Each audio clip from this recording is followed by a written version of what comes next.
Després de 12 anys que no passava la Volta per aquí per Badalona, per què es va tornar a pensar en Badalona com a ciutat de final i d'inici d'etapa? Doncs va ser per això, perquè feia molts anys que no veníem, aleshores vaig contactar amb l'alcalde de Badalona i ràpidament ell va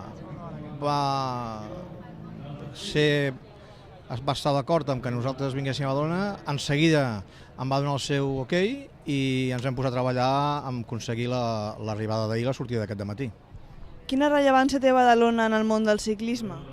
Home, té molta rellevància el fet que Badalona, no oblidem que és la tercera ciutat més gran de Catalunya, per la qual és un lloc que, com deia abans, feia anys que no veníem i per tant volíem arribar. Aquí hi ha grups ciclistes importants, hi ha persones del món del ciclisme important i també a nosaltres ens agrada anar allà on hi ha afició i Badalona és una ciutat amb molta afició al ciclisme.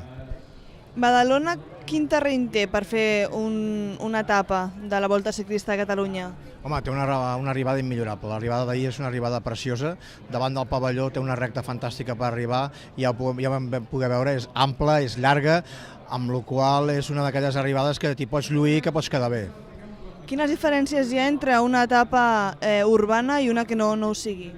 No, aviam, el tema d'una etapa urbana aquí vam poder conjugar perquè l'alcalde m'ho va demanar que quan arribéssim féssim un circuit urbà, que arribéssim en dissabte perquè pogués venir molta població i la veritat és que quan trobes totes les facilitats que ens han donat aquí t'hi pots lluir. Aleshores, clar, hi ha poblacions que no tenen aquesta sort, no tenen grans avingudes, no tenen grans carrers, però Badalona sí que ho té i per tant vam poder lligar les dues coses, donar espectacle i també fer-ho per carrers que siguin amples i còmodes perquè els ciclistes puguin passar. I per acabar, com valora l'etapa d'ahir i com pensa que anirà l'inici de l'etapa d'avui? La d'ahir va ser estupenda, va haver una lluita constant a l'arribada, va haver salts constants.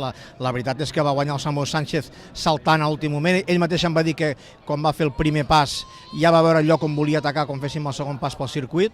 I avui serà la típica etapa de diumenge, que és una caixa de sorpresa. Avui és l'últim dia.